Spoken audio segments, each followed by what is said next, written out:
Hello and welcome back to Clownfish TV. It is me, Geeky Sparkles, and it's just me for this video. We've been having technical difficulties here, so this is actually my second take of this video. I did this much earlier today, but we're going to do it again because the microphones have been weird. So we're going to talk today about the fact that they had the Q4 earnings call for Disney. We're going to talk about some of those numbers, but the stock keeps dropping. And it dropped a lot. And I think it's a combination of there was some good and bad news with the call, but there's also the CFO, the Disney CFO, basically going on CNBC and saying, hey, we're going to fight Google to the end of this thing with their carriage dispute. And people are probably like, oh, crap. Because now you got two sides that are like, oh, I'm going to win, I'm bigger. And now they're just going to butt heads, and it could be a colossal thing. It could be like a long drawn out thing, or could resolve itself quickly. I don't know yet, but they're going to take it as far as Google is. So before we get into it any further, please like and subscribe. If you do, I'll give you a woohoo. Also, I'm supposed to remind you to please, if you have not backed the Christmas pins and you want the Christmas pins, you're gonna have to do it pretty soon, because I think we're going to be shutting this down in the very near future. So if you want to grab those, please do. Thank you so much, everybody who has. And we're going to talk about this. So the Q4 call, basically, like, they beat expectations for some things, but then they came under expectations for a lot. Enough that it was already starting to drop the stocks before the CFO made comments. So here's basically what's going on. The earnings were $1.11, which was 6% more than expected at $1.05. So that was a little bit of good news. But revenue missed. It was supposed to hit at $22.46 billion, but it only made $22.75 billion. So that's down, quite a bit. And then they said that it was below 2024, Q4 2024 overall. Now, the big problem they're having is the box office. We all know how that's been going for Disney. For every Lilo and Stitch they have 3 or 4 other, Captain America, Brave New World, Snow White, Elio, and all these other movies that are not performing. So even if one movie does really well and earns money, it's going to be in the red by the time the next 2 movies come out, or next movie comes out, because it's all going to be, they're going to do so poorly, all the profits are sucked up into the losses on the other films. So they said the box office was not doing great. That team with linear TV, they've been having a lot of trouble with linear TV. It's been an ongoing issue. The stocks rallied before when there was talk that there was a rumor that Iger was going to sell ABC. Stocks went up, and then he's not, because he came from ABC. So linear TV is being a drag. I did think it was interesting, though, that the entertainment aspect, the movies, television, other than the streaming, that's all under Dana Walden. I mean, streaming's under Dana Walden too, but she's one of the co-chairs. So she deals with the linear TV and the streaming aspect. The movies are more Alan Bergman, but Dana Walden's one of the ones that are up for CEO, reportedly. I still think that it's very possible we might get a co-CEO situation where she would continue to handle all the entertainment side, and you have Josh D'Amaro handling the parks, resorts, experiences side, because it's such a big company now since they've added Disney Plus, and Iger's bought a bunch of stuff, and they've added a bunch of things to the cruise lines, and it's a lot. So it's really hard for one person to manage both. It would make a lot of sense to have them both work together, but she handles the entertainment stuff and he handles the parks and things like that. We'll see. But this, if it was going to be a single CEO, this does not bode well for her, because there was a lot of losses at the box office, a lot. They said that linear TV had a loss of 21%, down to, it was $391 million loss. Streaming did better. Streaming was actually pretty good for them. It rose 39% to $352 million. And, but they're getting more money because they have price hikes. And they had said that. They said, well, it went up because of the price hikes. Now, when I'm talking about the price hikes, I'm not talking about price hikes this October. I'm talking about price hikes from last October, because their fiscal year goes from October to September. So this would have been October 2024. And people are like, oh, Disney's raising their prices again, like it's a surprise. Disney usually does the streaming price hikes in October. That's pretty much what's been consistent for the last few years. So those price hikes, were what drove the money, the operating income, to be higher. They also pointed out, and I want to take a moment here, So if you remember back when Disney and Charter Spectrum were fighting the last time, and Disney, made a deal where they were like, okay, well, we'll let your subscribers have Disney Plus, but you're going to be paying us the wholesale rate on it, or probably less than the wholesale rate on it. And we'll work out a deal here for the ad supported tier. And a lot of people were like, Disney lost. They got their butts kicked. And I was like, and I think I was the only one. I was like, no, this isn't a loss. You might think it's a loss. It's not a loss. Disney's playing the long game here. When they get all those subscribers and they get all of Charter's customers getting Disney Plus added on that Charter's paying for, they get to count every one of those subscribers. Yeah, they're getting it at a discount. However, Disney is then going to take that number and they're going to say, hey, we have this many subscribers, because they're going to count those as subscribers.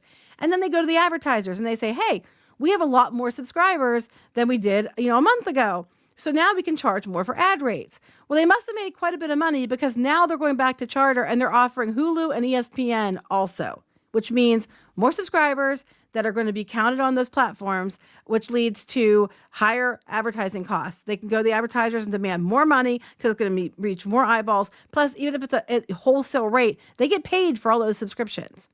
So they do not come out on the back end of this. They come out on the front end. They are coming out ahead. It was smart. I said it then. I'll say it now. Disney didn't lose. They did not lose. And they even said their Hulu subscribers are up. And it's because of this deal with Charter. So if you go out to Variety here, they were talking about the different numbers. And they said, if I go down here, they had like the subscribers. Disney Plus subscribers increased by 3.8 million. Now they said they did gain a lot of these subscribers overseas. All right. But then they're talking down here about Hulu. Hulu netted 8.6 million new subscribers, primarily from the expanded distribution deal with Charter, which also brought in ESPN. So it wasn't because of, it wasn't like a loss. It's such a great deal that Charter actually went all in on Hulu and ESPN being added to. And now Disney gets to count all those subscribers all the way to the bank. And that's what they're going to do. That's why it's ad supported. It's not the ad free version. And that's why they're pushing ads. They talked about the subscriber growth kind of flatlining because a lot of people threatened to cancel their subscriptions because of Jimmy Kimmel. Bullshit. It flatlined because you raised the prices. Yeah, some people, didn't come back because of the Jimmy Kimmel thing. Most people left because of the price hikes. If you're going to be honest here, they left because of that. That's why, but they don't mention that. But what got me was, so we had all the stuff. Oh, wait, before we get to that, I'll talk about this first. Parks and experiences. Parks and experiences did really well, not surprising anyone. They went up 6%. Their operating income also rose 13%. Spending for theme park guests went up 5%, which isn't surprising because they keep raising the prices on everything. When tickets cost more, when food costs more, when the merchandise costs more, when lightning lanes cost more, of course, it's going to be an increase. They're trying to claim that the bookings are up 3%. And yes, the bookings are up in the entertainment sector 3%, but mostly for the cruise lines, because they have a new boat and they have those other ships that are out there and people are taking cruises now. So the cruise lines is where they're getting most of their bookings from. It's not the parks, which is why they're down. I think overall, everything's going to go down because people can't afford it, but they're going to afford stuff. A lot of them are taking cruises because it's different. That's where they're getting it. And then plus you have the overseas parks. The overseas parks went up 10% because they had the whole situation with Disneyland Paris having a bunch of new things. So that's also included in this. This does not mean that the American parks are busier, even though that's what they're trying to make it look like. It does not mean that. So that will be Josh tomorrow. That he's the other person running for Disney CO reportedly. And I think he'd be the better choice. If you're going to pick one, pick tomorrow. If you're going to having a co-CEO is probably not a bad idea. Now, here's what I'm going to talk about this though. So their stock started dropping since last night. So people must have got wind it wasn't going to be great. And this morning they were down. They're up a little bit more. They were down to like 106, 105 to 106, somewhere in there. Now they're up to 107. But you have to remember too that yesterday they were at 117, something like 117, and then they plummeted from that clear down, just down throughout the day. So it wasn't just because the earnings call, because the CFO, Hugh Johnson, went on to MSNBC. And when he was there, this is towards the end of his talk, the stock was higher. But after he did his chat on there, and I think he said the next thing, it dropped significantly more. And it plummeted after I think he made this statement. They were asking about the Google situation and about the, negotiations and how people are getting their channels blocked out. And he said, things are live. They're happening. Obviously, as we entered the year, we knew this was going to be a challenging battle, and we prepared ourselves for it and are ready to go as long as they do. As long as they do. I think that's what did it. I think it was already in decline, but as soon as he did this, I think it just hastened the drop, because he basically is just saying, we're going to wrap it up and move on. I think they said, okay, we're reaching a deal. We're going to probably wrap it up here in the next month or so. People would have, invested in the stock. We're going to go as long as they want to. And Google's already basically like, hey, we'll do this all day. You give us what we want or we'll keep going. And what they want, apparently, Disney says they want a lot of price cuts. Google says they don't want all the extra channels. Disney says they want them to give them a deal that is lower than the other carriers, which means that they'd have to lower their prices. Google says they don't want that deal unless they get more subscribers than those other places do. But Disney really can't do that, because then they have to offer by the same package. Right now, Google's YouTube TV only has about 10 million subscribers, which isn't like a whole lot. But they had just recently given out a $20 credit to people based on the fact that the channels are still down for Disney and they haven't reached an agreement. So they're already going to be losing like a couple $100 million if everyone who's a subscriber takes the credit. I'm guessing it's probably between 150 to like 180 million is where they're going to be losing. But Disney's losing about 5 million a day. And we're already talking like 60 million loss for Disney already. So if this keeps pushing it, YouTube had the one-time loss of the $20 credit. Disney's going to have continual losses. So eventually they're going to have to settle something, or they're going to continue to hemorrhage money. But it's interesting to me, they're saying that ahead of this, they knew last year that it was going to be a challenging battle, and they were ready for it to go against Google. So what I thought of when I heard that was, you remember Justin Conley?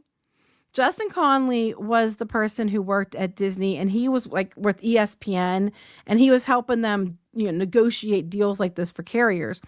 Well, back in like April or so, he gave notice to Disney that he was going to be going to Google because they made a brand new job for him as the head of media and sports.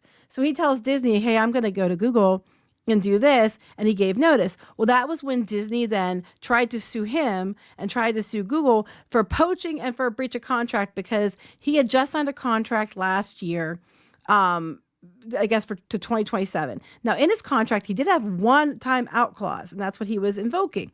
And you hear people leave all the time, and Disney doesn't go to the hassle of suing them and breach a contract. But they did for him, because with his new position, he'd be over at Google negotiating these carriage deals. And they didn't want him over there giving them sensitive information, which he and Google both, agreed that he wouldn't do. He's not involved in the deal. He's reclused himself from it. He's not doing it. But he did get to go to Google because they settled this. So I think it's interesting. This explains probably why Disney had such an overreaction to him deciding to go to Google, because they were setting up a year ago, they were planning for this battle for this year. They said we entered the year. We knew it was going to be a challenging battle. So they've been planning for this since last year to try to go to Google, which tells me that they knew Google was going to be difficult. And we know Disney's can be difficult. So it's basically two big behemoths that kind of think that, they're too big. They're way bigger than they are. I mean, Google's big. Google's really big.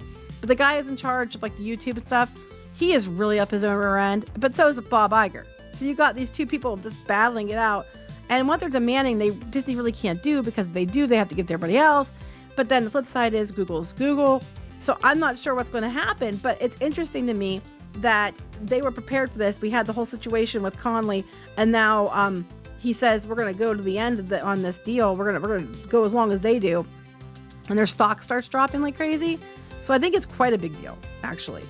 And people are leaving Google's YouTube TV though and going to Disney Plus. So I don't think Disney Plus's losses are going to be as bad as expected, but it's not going to be great either.